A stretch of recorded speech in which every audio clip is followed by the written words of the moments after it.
You gave me so many good compliments about the last video I did, which was down in the lobby on the other side of the building. It's our guest room, game room, sitting room, whatever you want to use it for. And this is opposite the main lobby. Another room, it got big horse pictures. Of course you expect horse pictures when you're living in Lexington, Kentucky, where they have the Keeneland races and getting ready for the Derby. You're probably wondering what's all the stuff in front of me. It's a puzzle. I'll give you a little closer look. This is the puzzle right here that somebody is working. Now there's one lady that comes in. I don't know how often she's here, but I've seen her quite a few times. She sits in here and enjoys putting the puzzles together. Now these are, most of them are, I think, the 500-piece puzzle. I used to work on them a little bit, and there were 2 or 3 ladies that once lived here. They're gone now, but you could see them every evening about 6 o'clock. They would come into this room and work on a puzzle. Now I'm telling you, some of these puzzles are really hard to work. I mean, but when they're finished, they're just beautiful. Now I'm going to show you this. These are trays. Now I don't know how they divide up the puzzle pieces, but they've got 5 trays filled with puzzle pieces, and I suppose that's so they can spread them out and go from tray to tray, putting the pieces together. I don't have the patience for that. There was a time when I did, but this is something that is very enjoyable if you like jigsaw puzzles. And I have seen probably 2,000 of them worked on this table right here. And they leave it sitting for about a week so everyone can see what it looks like when it's put together. I've often thought I would love to take some of the puzzles and have them put on poster board and framed. They are so gorgeous. They really need to be framed. So anyway, you can see another Japanese maple right outside the window here. And this one is being shaded by the building, the sun gone on over, so you can't see the pretty reddish color in the tree. But it is just as pretty as the one I showed you a few days ago.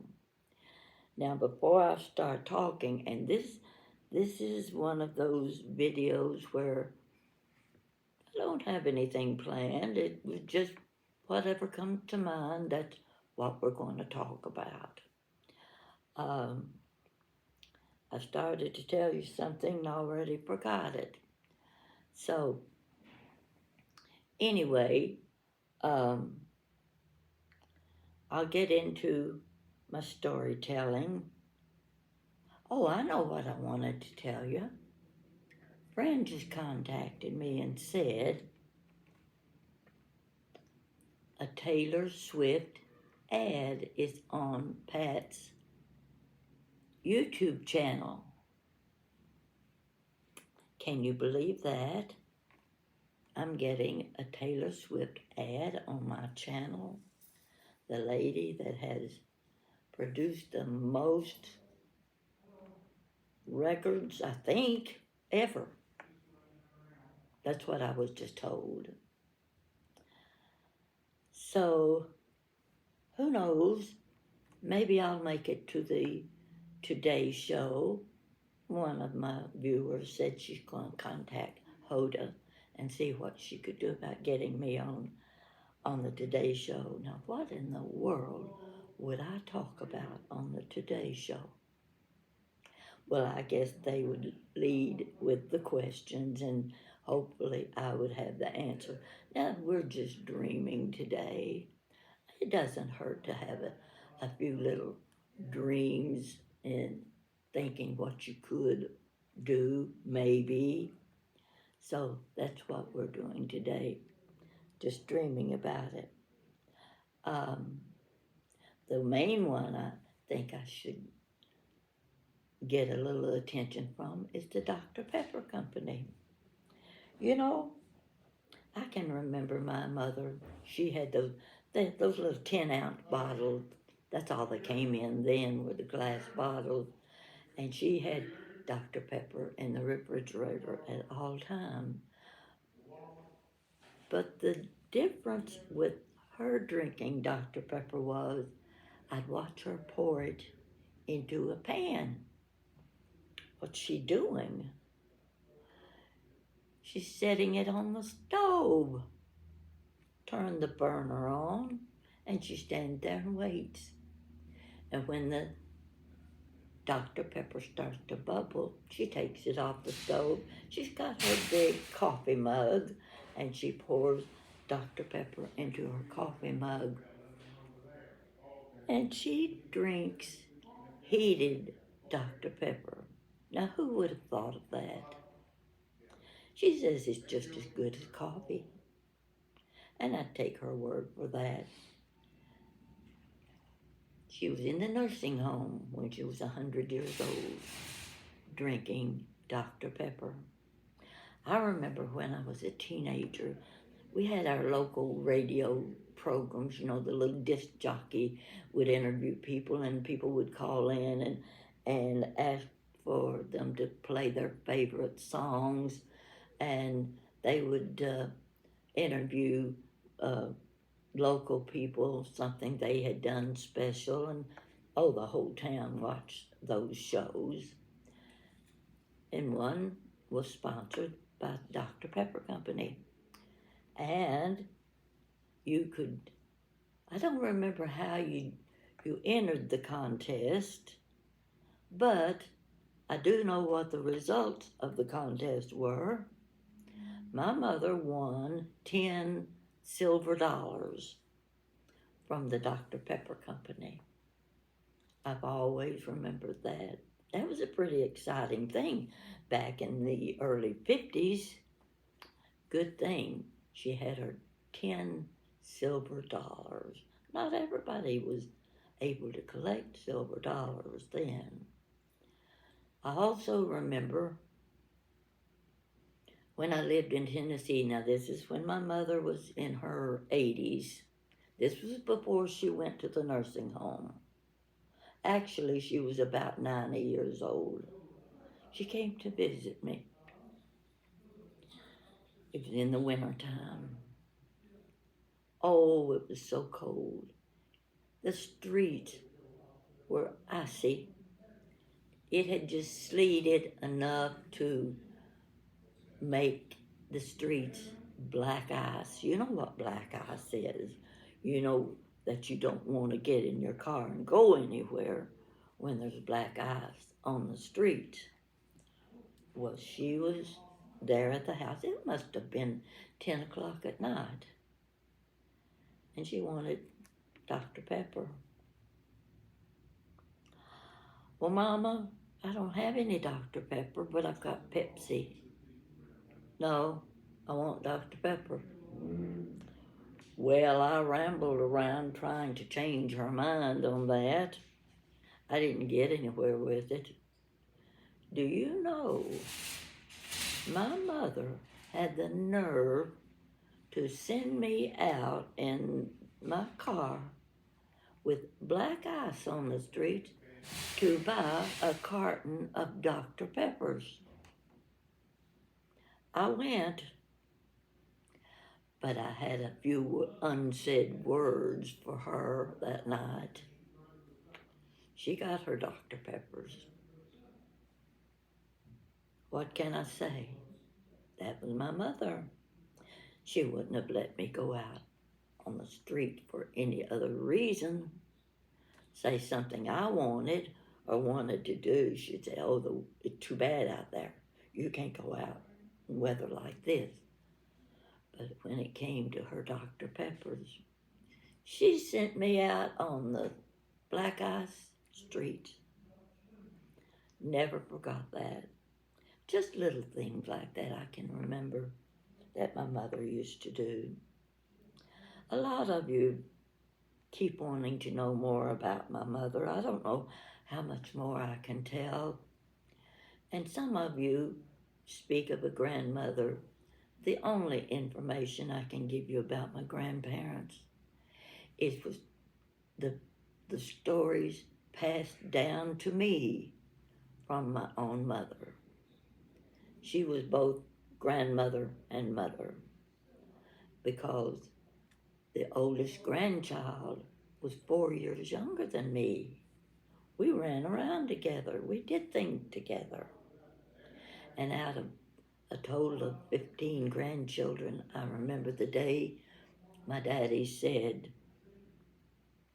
about my oldest niece, she's the favorite grandchild, and she always will be. And she was, until she passed away 3.5 years ago. She was actually an angel at large. Yes, my dad would have told you that. Nobody could replace her. Now, talking about my mother in the kitchen, most of her life was spent in the kitchen. You cook 3 meals a day, that's where you gotta do it. And it didn't seem to bother her at all. I never heard her complain about cooking because that was her joy in life. Cooking for her children, cooking for the family, and cooking for aunts and uncles and cousins when they came to visit. You put Mama in her kitchen and she was happy. Now, my niece that I was talking about, name was Brenda. Brenda's husband is named Donnie. Donnie's just about a year younger than I am, but he is in such good health, and he is a very handsome man. You would love him. We all love him. Donnie used to sit in the kitchen while Mama cooked. The rest of us were out on the front porch talking and laughing. But he sat there at the kitchen table and he would put the silverware on the table. She'd say, Donnie, set the table for me. And he would. And he would talk to her while she cooked and made the gravy and put the cornbread or the biscuits in the oven. He sat at the end of the table and she said, put the silverware on the table for me. Well, there he goes around the table putting the spoons and the forks, And he picked up a long, I don't know if it was one of those long gravy spoons or soup spoons that you would cook with the big long handles. And he held it up in front of my mother and he says, Mama, I never knew that a fork had more than 2 tines until I went to college. Well, she started laughing. He said, that's what my mama gave me to play out in the dirt and make mud pies and things with. We always had an old fork, always had a bent handle, and she'd give us a big soup spoon. It would have a bent handle, and that's what we played with. And it wasn't until I went to college that I learned that a serving fork had more than 2 tines. Well, the more he talked, the more she laughed. He could tell the funniest down-home stories you ever heard, and he had that country twang. Yes, very well-educated young man. He taught school. He was a football coach. He he became superintendent of the schools in the county where he lived. Everybody knew Donnie. Everybody still knows Donnie. And he tells the cutest stories. He's just a pleasure to be around. But he liked sitting in the kitchen with Mama. And instead of her telling the stories, he was telling the stories. But Mama had a lot of stories to tell. I can remember, of course, she made her own meringues for the banana pudding or the chocolate pies and the what kind of pies she'd make a lemon pie sometimes, and then she had the coconut cream. That was probably her favorite pie to make. And she would get that big old ironstone bowl, those great big round ones, and she'd hold it up in her arm like this. There'd be that bowl, and she had one of those little wire whips. It was an egg beater, just plain little ordinary wire whip. And I can remember watching her holding that bowl beside her like this, and she would whip those egg whites and whip, and I think, Mama, doesn't your arm get tired? Well, of course her arm got tired, but she wouldn't admit it because she was doing what she did best. And then she would have the prettiest white meringue there was, and she would spread it out on that coconut cream pie or the banana pudding, if that's what she was making, because that was what we all liked best. And in the oven it would go, and when it came out, it looked like something a professional had made. That was my Mama. We would sit on the front porch with her in the summer while she shucked the corn. We helped her shuck the corn. Of course, see, I was just a kid and not going to school, so I've got nothing else to do. So she sits in the swing, and I'd get in a chair beside her, and she'd have that bushel basket full of fresh corn that had come from the garden across the road. The garden across the road was 3 acres of land my daddy had bought. And each summer, he would put out a small garden. It was a garden big enough for the family, It had the usual green bean, corn, green pepper. Oh, and of course, I had to have a big long row or 2 rows of green onions. Green onions were wonderful in those days. I haven't eaten a good green onion in 10 years, but I loved scrambled egg sandwiches and green onions while everybody else was eating green beans and fried potatoes. That's what we had all summer long in the summertime. Didn't have to have a meat when you had fresh vegetables, the cucumbers and the tomatoes and the onions that you would put a little vinegar in and a little sugar. That was your salad. We didn't have lettuce salads much, except in the summer, because we didn't have access to heads of lettuce and heads of cabbage in the wintertime. But I loved coleslaw. Oh, we had the best coleslaw. And that came with fried potatoes and cornbread. Yeah, that was good eating in those days. Mama's kitchen table was a formica table. You know what the formica tables are, with the chrome legs and the chairs. Some of the backs of the chairs have a little handle so you could pull the chair out from the table. But my mother always had a tablecloth on the kitchen table, always. The table had to be dressed and finished, and then she would take it off, shake the tablecloth good, clean the table good, and put the tablecloth back on. And in the center of the table, there'd be a jar of molasses. There would be Kale syrup, honey, and naturally you had either strawberry jam or blackberry jam. Those sat in the center of the table.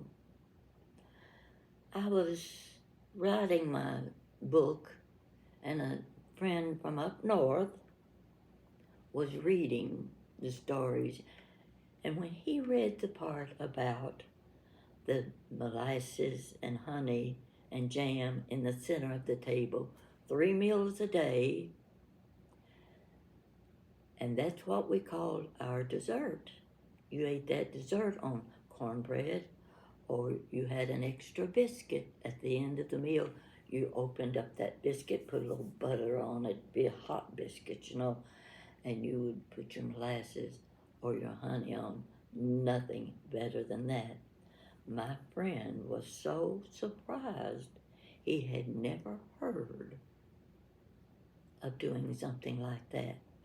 But he was up north, way up there in Toledo. And so they didn't eat things the same way we did in the South. But he was kind of fascinated with the little things like that. I could tell about, cutting the cabbage on the back porch to make kraut. And the fact that she would go out in the backyard and pick gooseberries. Did you ever eat gooseberries? Have you ever had gooseberry jam? Well, it's not jam, it's gooseberry jelly. We had about 3 or 4 little bushes right at the corner of the house by the kitchen.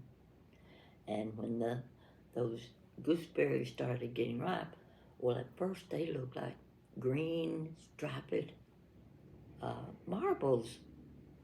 You look at those things and think, those look just like marbles. Well, they weren't ripe yet. They'd start turning. The green would get a little darker, and it would end up wine red stripes on it. Wine red stripes. Now they're ready for picking.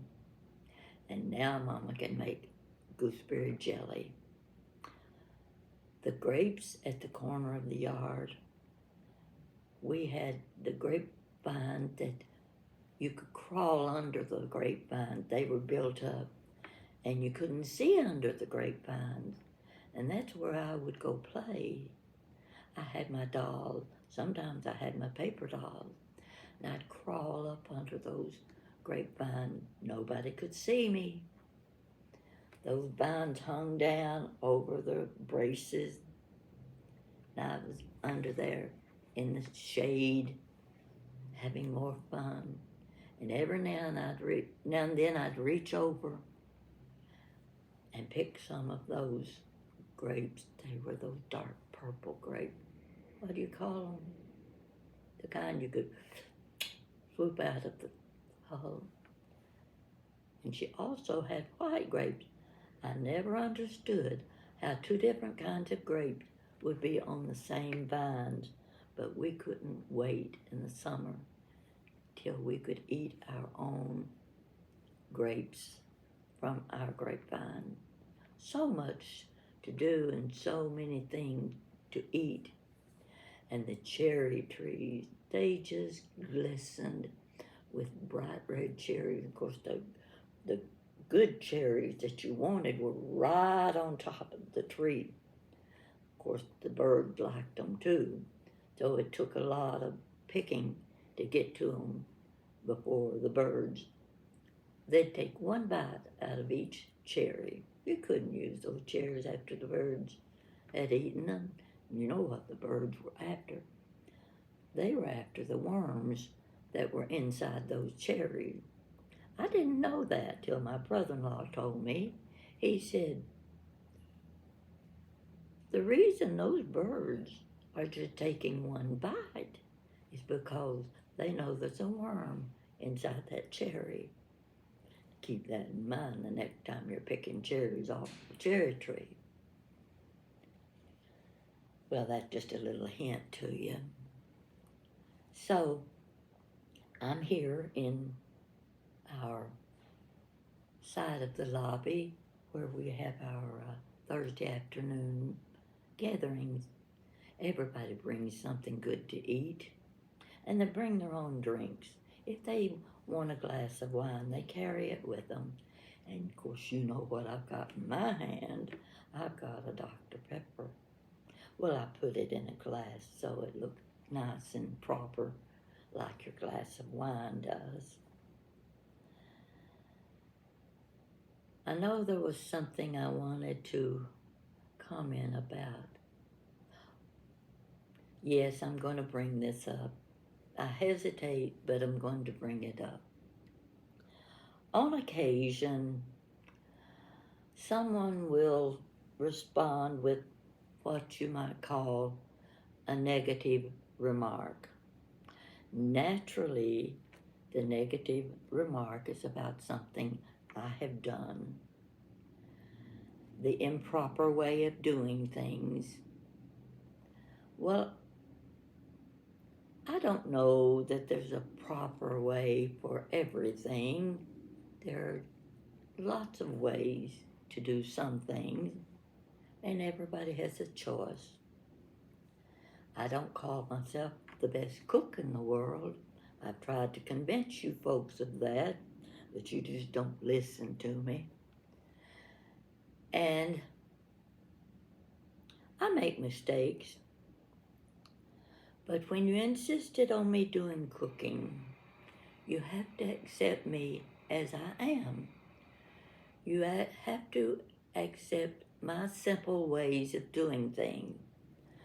That doesn't mean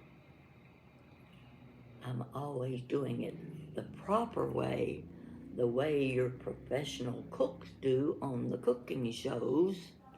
I'm not a Martha Stewart. I'm not a Julia Childs. I'm not a Rachel Ray. Don't claim to be, and I could never be. They have had proper training. They know the professional way of doing things, and keep in mind, those cooks have sponsors, and they know when not to lick their finger. They know when not to touch your face and then reach and pick up an egg. I'm just a plain ordinary down-home cook doing it the same way my mother did. She lived to be 101 and nothing poisoned her. I'll soon be 88, folks. I'm probably, with the exception of a little knot on the top of my noggin, I'm probably one of the healthiest people you'll run into. Of course, old age is setting in, and I have to be careful. Gotta know how to walk, wear good walking shoes, and I'm reaching the age where I have to use a cane on occasion. That's for my safety. But I still cook like my mother cooked. I still handle the product. I wash the eggs, I wash the apples, I wash the oranges. Well, I could go on with the other things you need to do for proper cleanliness in cooking.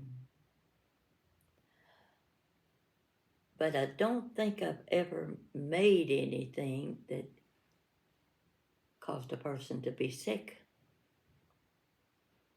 I've never gotten sick on my cooking. My children never got sick, and nobody has ever complained when they sat at my dinner table and ate the food that I cooked.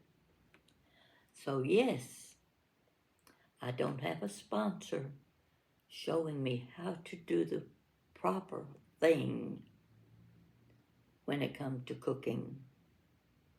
I just do what I know. what I've been taught by my mother. And it works. But if you must criticize my work, do it in a constructive manner, a manner that isn't insulting to me, in a manner that is informative. Maybe it's something I don't know and would like to learn. Sure, you tell me your way of doing it. I may not change my way, but I'll know there's two ways of doing something, and I can take a choice. I might like your idea better than I do mine. But don't make an effort to hurt my feelings. I'm getting a little stronger about that. If you want to tell me what I'm doing wrong, go ahead. But you're not going to hurt my feelings. I won't allow it. And I'll try to be pleasant in my response. I don't want to hurt your feelings either. I've never been that kind of person that purposely would say things to hurt you. If you've watched enough of my videos so far, you know that. So let's be kind about the remarks we make and the instructions we give and the advice that I may not know about. I want to keep you as my viewer. I love every one of you. You have been so kind to me, so complimentary. I've never had so many compliments in my life. You even tell me my hair looks good when it's shazzy looking. Well, I know you're stretching the truth a little bit there, but that's okay because you mean it as a compliment. You want to make me feel good. That is what I like. I want to make you feel good. I want to put a little star in the sky at night that you can look up and watch it sparkle and enjoy it. I want you to look out on a sunny day and enjoy what you see. And maybe I can describe a few things when I'm able to get outside with my camera. I want to go outside here and I want to show you the houses, the flowers, the trees. We have such beautiful yards, but I have the problem with traffic. Traffic doesn't slow down and the sirens don't quit blowing just because I need the quietness for my videos. You know what I'm saying. But I will do some outdoor videos when I can find a spot that gives it the atmosphere where you can understand what I'm saying.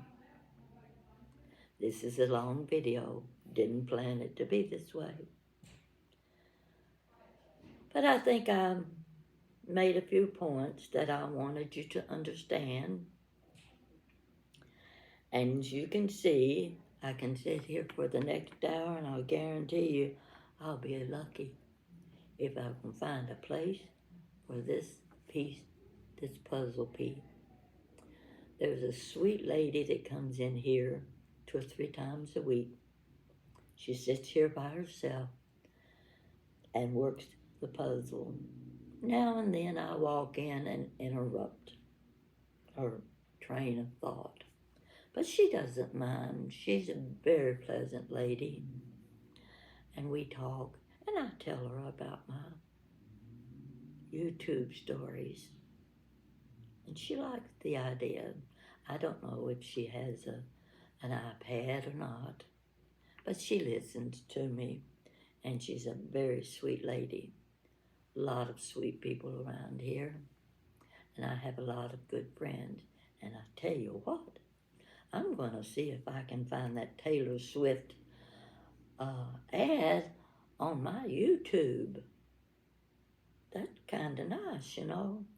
And if you have any connections to someone on the Today Show that want to listen to somebody like Granny Pat talk and ramble, go on and on and on, let Hoda know. You know I'm joking. You know what that means, don't you? Cross your fingers. Thank you for watching me today. It's just a little something else to fill your day, and I know you've got enough to do. But I'm going back upstairs, and guess what? I'm getting another meal of roasted vegetables, and I've still got salad greens, and my salad greens are clean. Want you to know that. They're clean, and I'm going to have what you might call, what do you call it when it's lunch and dinner?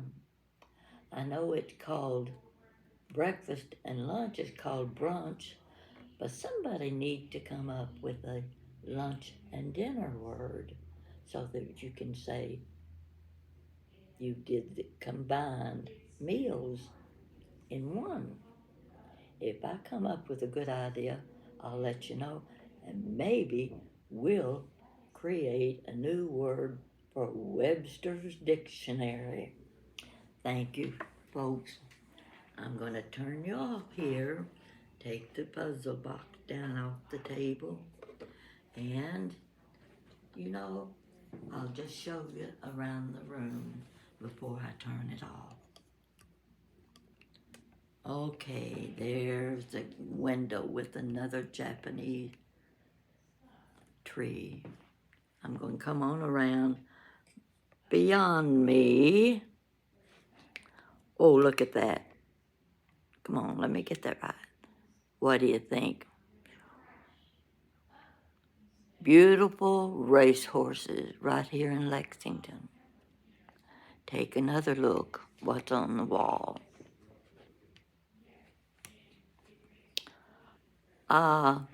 Table. Beautiful mirror. And come on, let me do this right. There's the horse's head. Isn't that a beauty? Pull it out a little so you can see it better. And I want to show you our chandelier. You just hang in there now.